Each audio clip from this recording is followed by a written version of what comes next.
અંજાર તાલુકામાં જીનસ કંપનીની બાજુમાં આવેલ ખાનગી ટિમ્બરમાં આગનો બનાવ બન્યો હતો. બનાવની જાણ થતાં નગરપાલિકાની ફાયર બ્રિગેડની ટીમ ઘટના સ્થળે દોડી ગઈ હતી અને પાણીનો મારો ચલાવી આગ પર કાબુ મેળવવાનો પ્રયાસ કર્યો હતો. આગના કારણે લાકડાનો જથ્થો બળી જતા નુકસાની થઈ હતી. મહામહેનતે ફાયર ટીમ દ્વારા આગ પર કાબુ મેળવવામાં આવ્યો હતો. આગની આ ઘટના બનતા આસપાસના લોકો એકત્ર થઈ ગયા હતા. પંચરંગી શહેર ગાંધીધામમાં વસ્તીની સાથે વાહન વ્યવહારમાં વધારો થઈ રહ્યો છે. આ વિશ્વાસ નેત્રમ પ્રોજેક્ટ અંતર્ગત સીસીટીવી કેમેરા લગાવેલા છે, જેનો વ્યાપ વધારવામાં આવ્યો છે. તેમજ હવે ઉનાળો નજીક છે અને ટ્રાફિક જામ નિવારવા માટે પોલીસ દ્વારા પબ્લિક એડ્રેસ સિસ્ટમ કાર્યરત કરવામાં આવી છે. મહાનગરમાં આ પ્રમાણે પોલીસ દ્વારા કાર્યવાહી કરાતી હોય છે. ગાંધીધામ હવે મહાનગર હોવાથી અહીં પણ તેની અમલવારી થઈ રહી છે. જ્યાં પોલીસ વડા સાગરબાગ માર્ગ દ્વારા ગાંધીધામ શહેરમાં કાયદો વ્યવસ્થા તેમજ ટ્રાફિકના નિયમો અને વ્યવસ્થાનું ચુસ્તપણે પાલન થાય તે માટે ગાંધીધામ અને આદિપુર શહેરમાં લોકફાળાથી પબ્લિક એડ્રેસ સિસ્ટમ કાર્યરત કરાઈ છે, જેમાં ટ્રાફિકના નિયમોનો ભંગ કરાતા વાહનોના ચાલકોને નિયમ પાલનની સમજ આપવામાં આવી રહી છે. સાથે જ નો પાર્કિંગ એરિયામાં પાર્કિંગ અટકાવવા, વધુ ટ્રાફિકવાળા લોકેશનો પર સમસ્યાનું નિવારણ, ટ્રાફિક ડ્રાઇવિંગ નાગરિકોને માહિતી આપવા, ટ્રાફિક એવરનેસ નિયમોની માહિતી સાથે પોલીસ બંદોબસ્ત અને સાયબર ક્રાઇમની જાગૃતિ ફેલાવવામાં આવશે. વધુ ટ્રાફિકવાળા સ્થળોએ નેત્રમ દ્વારા એનાઉન્સ કરીને હાજર સ્ટાફને માહિતી આપવામાં આવશે.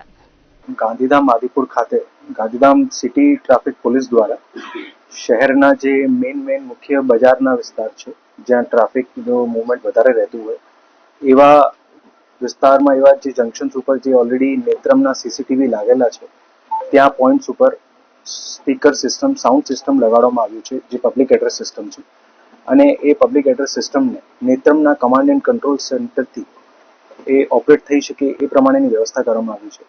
અને એનું મેઇન ઉદ્દેશ્ય છે, જે જગ્યા ઉપર લગાડવામાં આવેલા છે ત્યાં વ્યવસ્થિત અને સુચારુ રીતે ટ્રાફિક મેનેજ કરવા માટે, લોક જાગૃતિ માટે પોલીસ દ્વારા કોઈ પણ બાબતમાં અગર લોકોને જાગૃત કરવાનું રહેતું હોય ત્યાં ઓન ધ સ્પોટ જે કોઈ પરિસ્થિતિ હોય એ પરિસ્થિતિને નેત્રમના કમાન્ડ એન્ડ કંટ્રોલથી પણ જે સૂચનાઓ મળી શકે એ પ્રમાણેની વ્યવસ્થા સાથે ગાંધીધામ અને આદિપુર શહેરના અલગ 10 પોઈન્ટ ઉપર એવા પબ્લિક એડ્રેસ સિસ્ટમ લગાડવામાં આવ્યા છે, જેનાથી સિટીની ટ્રાફિક વ્યવસ્થા, પબ્લિકની જે રોડ્સ ઉપર પણ જે છે કોઈ નડતરરૂપ વાહન ત્યાં ઊભો નહીં રહે અને કોઈ પણ બાબતમાં લોકોને જાગૃતિ બાબતમાં અગર મેસેજ પહોંચાડવાના રહેતા હોય એ બધી વ્યવસ્થાઓ સાથે જે છે એ પબ્લિક એડ્રેસ સિસ્ટમ જે છે ગાંધીધામ અને આદિપુર શહેરમાં ગાંધીધામ સિટી ટ્રાફિક પોલીસ દ્વારા લગાડવામાં આવ્યા છે. અને એ જે પબ્લિક એડ્રેસ સિસ્ટમ લગાડવામાં આવ્યા છે એમાં વિસ્તારના લોકોની ભાગીદારીથી, એ લોકોના સપોર્ટથી આ બધી વ્યવસ્થા ચાલુ કરવામાં આવી છે. એમની પણ પોલીસ દ્વારા સતત જે છે લોકોમાં જાગૃતિ લાવવાની પોલીસ દ્વારા મેસેજ પણ કરવામાં આવે છે. અને એવી વસ્તુ, એવા મેસેજ જ્યાંથી પોલીસને મળશે એ પ્રમાણે કાયદેસરની કાર્યવાહી પોલીસ દ્વારા કરવામાં આવશે.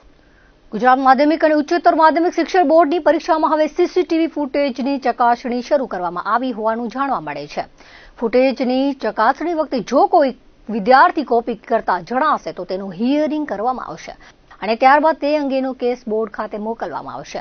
ત્યારબાદ બોર્ડ દ્વારા તેનું હિયરિંગ કરી નિર્ણય લેવાશે, તેવું કચ્છ જિલ્લા માધ્યમિક શિક્ષણ અધિકારી સંજય પરમારે જણાવ્યું હતું.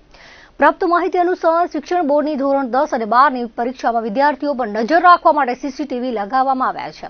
પરીક્ષા દરમિયાન સીસીટીવીથી રેકોર્ડિંગ કર્યા બાદ તેના ફૂટેજની ચકાસણી કરવામાં આવતી હોય છે. હાલમાં પરીક્ષા ચાલુ છે ત્યારે ફૂટેજની ચકાસણી કરવામાં આવી હોવાનું જાણવા મળે છે. કચ્છ જિલ્લામાં ક્લાસ 2 અધિકારીના નેજા તળે 23 જણાની ટીમ દ્વારા સીસીટીવી ફૂટેજની ચકાસણી હાથ ધરાઈ રહી છે. હજુ સુધી કોઈ શંકાસ્પદ કોપી કેસ સામે આવ્યો નથી.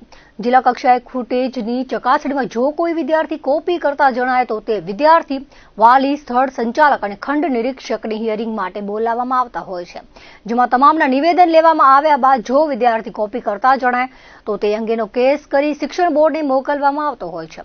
ત્યારબાદ શિક્ષણ બોર્ડ દ્વારા હિયરિંગ કરી વિદ્યાર્થી સામે અંતિમ નિર્ણય કરવામાં આવતો હોય છે. આમ હવે ફૂટેજની ચકાસણીની કામગીરી પૂરઝડપે હાથ ધરવામાં આવી રહી છે.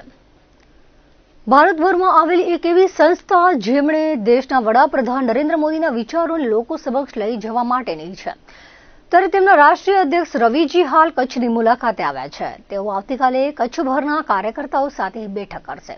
આ અંગેની વિગતો આપતા નરેન્દ્ર મોદી વિચાર મંચના પ્રદેશ અધ્યક્ષ, નેશનલ જનરલ સેક્રેટરી, અભિભાવકના એડવોકેટ મગન ગઢવીએ જણાવ્યું હતું કે વિચાર મંચના રાષ્ટ્રીય અધ્યક્ષ રવિજી કચ્છમાં આવ્યા છે. તેઓ હંમેશા કચ્છની સતત ચિંતા કરે છે. સાથે લોકોને નરેન્દ્ર મોદી વિચાર મંચ શું કાર્ય કરે છે તે અંગેની માહિતી આપે છે. આવતીકાલે તેમનું કાર્યકર્તાઓ સાથે વિચાર ગોષ્ઠીનું આયોજન કરાયું છે. તેમાં કાર્યકર્તાઓને સંબોધન કરશે. રાષ્ટ્રીય અધ્યક્ષ નરેન્દ્ર મોદી વિચાર મંચના રવિજીએ જણાવ્યું હતું કે અધ્યક્ષ હોવાના નાતે 4 મહિનામાં એક વખત ગુજરાતનો પ્રવાસ કરે છે. હાલમાં સોમનાથમાં મળેલી બેઠકમાં એક નવી ચર્ચા કરાઈ હતી. તેમાં અગાઉ 4 મહિનામાં ગુજરાત પ્રવાસ થતો હતો તે હવે 3 મહિનામાં પ્રવાસ કરવો તેવું નક્કી કરાયું છે. અને વડાપ્રધાન વિદેશોમાં પ્રવાસ કરે છે તેના અનુસંધાને ભારતને શું મળ્યું તેને જનતા સમક્ષ લઈ જવું તથા નવા ભારતની શરૂઆત થઈ ગઈ છે તેના પર પ્રેક્ટિકલ શું કામ થઈ શકે છે તેના પર ચર્ચા કરવામાં આવશે. તથા ભારતીય જનતા પાર્ટીમાં મગન ગઢવીએ 10,000 જેટલા નવા સભ્યો બનાવવામાં મદદરૂપ બન્યા છે. તેને ધન્યવાદ આપવા કચ્છ આવ્યો છું તેવું કહ્યું હતું. देखिए, अपना रूटीन वर्क होता है कि भारत के अंदर में और विशेषकर गुजरात के अंदर में प्रत्येक 4 महीने के अंदर में एक प्रवास होता था. लेकिन इस बार सोमनाथ की केंद्रीय बैठक में यह तय हुआ है कि हर 3 महीने पे बैठक होगी. जैसे इस बार मार्च में है, फिर जून, जुलाई, अगस्त होता है, तो हर 3 महीने के बाद एक बैठक है. उसी परंपरा में एक परिप्रेक्ष्य में पूरे गुजरात का प्रवास है. और विशेषकर प्रधानमंत्री जी के द्वारा जो बाहर विदेशों में प्रवास किया गया उसके द्वारा भारत को क्या प्रतिफल मिला, अमेरिका में विजिट हुआ तो भारत के लिए क्या लाभ हुआ, ये सब डोर टू डोर जनता को बताने के लिए हुआ. और विशेषकर आज भोज में स्पेशल इसलिए और आए हैं कि हमारे प्रदेश के उपाध्यक्ष और युवा एडवोकेट हमारे मगन भाई गढ़वी जो नेशनल वाइस प्रेसिडेंट भी हैं, नेशनल जनरल सेक्रेटरी है राष्ट्रीय अधिवक्ता मंच के, इन्होंने भारतीय जनता पार्टी की जो ऐतिहासिक सभ्य बनाए हैं 9,000 के ऊपर, तो इसलिए एक धन्यवाद देने का भी मन था. और बाकी कल तमाम कार्यकर्ताओं के साथ बैठक है और अपना मानना है कि जो नए भारत की शुरुआत हुई है उस पे પ્રેક્ટિકલ क्या કામ हो सकता है उस पे काम करने वाले हैं. આજે કચ્છ માટે ગૌરવની વાત છે કે નરેન્દ્ર મોદી વિચાર મંચના રાષ્ટ્રીય અધ્યક્ષ આદરણીય શ્રી રવિજી સાહેબ પધાર્યા છે કચ્છમાં. અને રવિ સાહેબ વિશે મારે શું બોલું કે કચ્છની સતત હંમેશા માટે ચિંતા કરતા હોય છે. વાવાઝોડું હોય, બિફોર જે વાવાઝોડું હતું વચ્ચે જ્યારે આફતો આવતી ત્યારે સાહેબનો સતત સંપર્ક કચ્છ સાથે મને ફોનમાં હતો. અને સાહેબનો પ્રવાસ જ્યારે આજે કચ્છમાં છે ત્યારે સાહેબ કચ્છમાં પધારે છે. સાહેબનું અમે હાર્દિક સ્વાગત કરીએ છીએ. અંજાર સચ્ચિદાનંદ સંપ્રદાય દ્વારા સચ્ચિદાનંદ મંદિરે સ્થાપક સદગુરુ સુંદરદાસજી મહારાજની પુણ્યતિથિની ઉજવણી કરાઈ હતી. જે નિમિત્તે 2 દિવસીય વાર્ષિક રસિક મિલન ઉત્સવનું આયોજન કરવામાં આવ્યું હતું. વિશાળ યાત્રા મોહનરાય ચોક, માધવરાય ચોક, કસ્ટમ સર્કલથી 12 મીટર રોડ પરથી ગંગાનાકેથી જેસલ તોરલ મંદિર પાસે આવેલ સુંદર સાહેબની ડેરીએ પહોંચ્યું હતું. જ્યાં પૂજન વિધિ, સમૂહમાં પાઠ વગેરે ધાર્મિક કાર્યો યોજાયા હતા. આ યાત્રામાં રાસ મંડળીઓ, બેન્ડ પાર્ટી સાથે ભક્તિ ગીતો, ગોપી ગીતો સાથે ભાવિકોનો રાસોત્સવ જમાવટ કરી હતી. રાત્રે મંદિર મધ્ય સત્સંગ, ભજન, આરતી, હોળીના ગીતો, રાસ ગીતો, પદો ત્રિકમદાસજી મહારાજ તેમજ રત્નાલ મંદિરના મહંત ભગવાનદાસજી મહારાજ દ્વારા રજૂ કરાયા હતા. મહાઆરતીમાં મોટી સંખ્યામાં ભક્તો ઉપસ્થિત રહ્યા હતા. મહંત ત્રિકમદાસજી મહારાજે જણાવ્યું હતું કે પ્રભુના સ્મરણ અને સદગુરુના સત્સંગ થકી મનુષ્ય જીવન પાવન બને છે. તેમજ સત્કાર્યો થકી જ મનુષ્યને જીવનની સિદ્ધિ પ્રાપ્ત થાય છે. મનુષ્યએ આદર્શ જીવન માટે શ્રેષ્ઠ ધર્મનું આચરણ ખૂબ જ જરૂરી છે. ગરીબોની ગૌસેવા લોકોએ દરરોજ કરવા સાથે સારા રાષ્ટ્રના નિર્માણ માટે શિક્ષણ ખૂબ જ જરૂરી છે. જેથી વધુને વધુ શિક્ષણ પ્રાપ્ત કરી દેશના વિકાસ પ્રગતિમાં સહયોગી થવા અનુરોધ કર્યો હતો. મહોત્સવના રાજભોગના દાતા સતાપરના રસિક વાસણભાઈ વિસાભાઈ પરિવારે લીધો હતો. ગુજરાત વિધાનસભાનું સત્ર ચાલુ હોતા અંજાર ધારાસભ્ય ત્રિકમભાઈ છાંગા દ્વારા મહોત્સવ નિમિત્તે સંપ્રદાયના ગાદીપતિ ત્રિકમદાસજી મહારાજ અને રત્નાલ મંદિરના સાધુ ભગવાનદાસજી મહારાજ તેમજ સર્વે રસિક સમાજને શુભેચ્છાઓ પાઠવી હતી. સામાજિક અને સેવાભાવી સંસ્થાઓના મહાનુભાવો દ્વારા અંજાર સચ્ચિદાનંદ મંદિરના મહંત ત્રિકમદાસજી મહારાજ અને રત્નાલ મંદિરના સાધુ ભગવાનદાસજી મહારાજનું સ્વાગત સન્માન કરાયું હતું. મહોત્સવમાં મુંબઈ, બેંગ્લોર, દુબઈ, લંડન તેમજ સમગ્ર કચ્છમાંથી રસિક સમાજના ભાવિકોએ મોટી સંખ્યામાં ઉપસ્થિત રહ્યા હતા. સચ્ચિદાનંદ સંપ્રદાય, નિજાનંદ સંપ્રદાયના આદિ આચાર્ય એટલે ધર્મ સ્થાપક શ્રી સુંદર સાહેબ મહારાજની પુણ્યતિથિ. એટલે પુણ્યતિથિ દર વર્ષે ફાંગણ સુદ છઠ અને સાતમને ઉજવાતી હોય છે. તો આજે પણ ધામધૂમથી સમગ્ર દેશ પ્રદેશમાંથી, કચ્છ સૌરાષ્ટ્રમાંથી ચારે બાજુ રસિકોને એક મેરામણ ઉમટી પડ્યો છે. સુંદર સાહેબ મારે પુણ્યતિથિ નિમિત્તે સચ્ચિદાનંદ સંપ્રદાયના મંદિરેથી ફાંગણ સુદ છઠના 4 વાગે અહીંયાથી સામૈયો પ્રસ્થાન કરે છે, એટલે કે જેને પાલખી કંઈ પણ કહી શકાય એવું સામૈયો શહેરના મુખ્ય માર્ગો પરથી પસાર થાય છે. મુખ્ય માર્ગો પર પસાર થઈ ત્યાં રસ્તામાં જ્યાં જ્યાં વિશાળ ચોક દેખાય, રાસ મંડળી, મહિલાઓની, ગોપીઓની, ગોવાળિયાઓની ભજન કીર્તન સેવા સુમણ દ્વારા એ જ પ્રસ્થાન કરતી હોય છે. અને આ સામૈયો સુંદર સાહેબ મહારાજની સદગુરુઓની સમાધિ પર પહોંચતો હોય છે.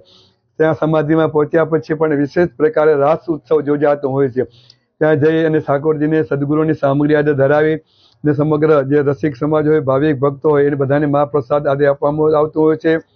પુનઃ જ્યારે પાલખી મંદિર આવે ત્યારે પાલખીની પ્રસાદી સકન રૂપે બધા રસિકો, ભાવિકો, ભક્તો જે લોકો ઉપસ્થિત હોય એ પ્રસાદ પામી અને પોતાની ધન્યતા અનુભવે છે. અને ખાસ આખી રાત્રિ દરમિયાન એટલે કે ફાંગણ સુદ છઠ્ઠના આખી રાત્રિ સવાર સુધી ભજન, કીર્તન, હોળી આદિના પદો ગવાય છે. સમગ્ર રસિક સમાજમાં ઝૂમી ઉઠતું હોય છે. બીજા દિવસે એટલે ફાંગણ સુદ સાતમ, એ દિવસે એક મહાત જેને કહી શકાય સદગુરુદેવ પરમધામમાં પધાર્યા એ નિમિત્તે ભગવાન ઠાકોરજી પાસે આરતી ઉતારવામાં આવતી હોય છે. અને આરતીમાં અસંખ્ય લોકો જેને કહી શકાય, કેમ કે ગુરુદેવ પરમધામમાં પધારે છે, વિશેષ આનંદથી બધા હર્ષભેલે આરતી આદે ઉતારતા હોય છે. ને આ દિવસે આ વખતે આ બંને દિવસના પ્રસાદના મનોરથી દાતા તરીકે લખીએ તો સતાપર ગામના વાસણભાઈ વિસાભાઈ માતા પરિવારેલું છે. તો ખરેખર આપના ચેનલના માધ્યમથી જ્યાં જ્યાં રસિકો, જ્યાં જ્યાં ભક્ત, જ્યાં જ્યાં વસતા હોય તેને સૌને હૃદયપૂર્વકના આ પ્રસંગમાં જોડાવા માટેની હાર્દિક આમંત્રણ છે. અને આ પ્રસંગે આપ સૌ ખૂબ સદગુરુના આશીર્વાદ મેળવો, ધર્મને મસ્તે આગળ વધો એવી આપ સૌને હૃદયપૂર્વકની પ્રાર્થના. સૌને જય શ્રી સચ્ચિદાનંદ પરમધામ ધણી. રાધે રાધે. જય શ્રી સચ્ચિદાનંદ. 6 માર્ચ ગુરુવારથી પંચાંગ અનુસાર હોળાષ્ટક પ્રારંભ થયો છે. 8 દિવસનો સમય જેને સામી હોળી કે સામી ઝાડનો સમય રહેવાથી શાસ્ત્રના મત અનુસાર આવા સમયમાં તમામ શુભ માંગલિક કાર્યો, મુહૂર્ત વગેરે માટે નિષેધ માનવામાં આવે છે. કારણ કે સામી હોળીના તરંગો સામે આવવાથી શુભ કે માંગલિક સફળ થતા નથી, જેથી ગુરુવારથી શુભ કાર્યો પર 1 અઠવાડિયા જેટલી રોક લાગી જશે. હિન્દુ ધર્મમાં હોળીના તહેવારનું વિશેષ મહત્વ છે. હોળી ફાગણ મહિનાની પૂનમના દિવસે ઉજવવામાં આવે છે, પરંતુ હોળાષ્ટક ફાગણ મહિનાના શુક્લ પક્ષની અષ્ટમીથી જ શરૂ થઈ જાય છે. સમગ્ર દેશમાં ફાગણ મહિનાની પૂનમ પર હોલિકા દહન કરવામાં આવે છે, તેથી હોળાષ્ટક હોળીના 8 દિવસ પહેલા જ લાગી જાય છે. કચ્છમાં તાજેતરમાં યોજાઈ ગયેલી સ્થાનિક સ્વરાજ્યની સંસ્થાઓમાં હોળાષ્ટકના પ્રારંભ પૂર્વે સુકાનીઓની વરણીની કવાયત ભાજપ દ્વારા હાથ ધરવામાં આવી છે.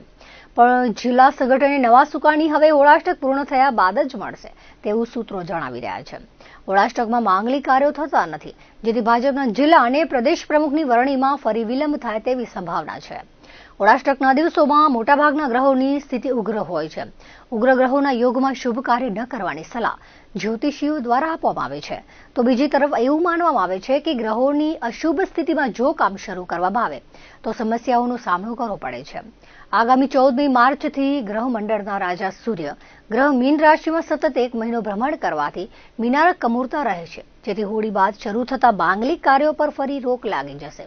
14મી માર્ચથી 13મી એપ્રિલ સુધી શુભ માંગલિક કાર્યો કરી શકાશે નહીં તેવું જ્યોતિષાચાર્ય જણાવી રહ્યા છે.